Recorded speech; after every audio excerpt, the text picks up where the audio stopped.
প্রথমেই সবাইকে জানাই হ্যাপি হোলি। হোলি সবার ভীষণ ভালো কাটুক। কালকে ছিল দোল, দোলে তো আমরা প্রচুর প্রচুর রং মেখেছি। প্রথমেই তো একদম গবাকে রং মাখিয়ে ভূত করে দিয়েছি।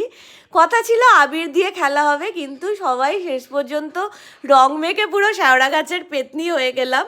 আবিরের এই যে কালারটা দেখতে পাচ্ছ, কালারটা ভীষণ সুন্দর। এরপরে আমরা চলে গেলাম সবাই চা খেতে। চা খেতে যাওয়ার পথে একটা জায়গায় দাঁড়িয়ে হলো ভিডিও আর ফটোশুট।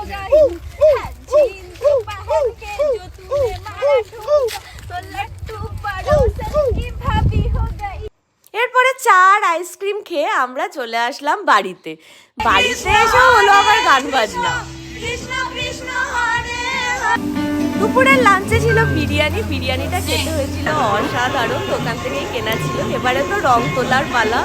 রং তো পুরোপুরি উঠলো না, যাই হোক বিকেলে গেলাম কফি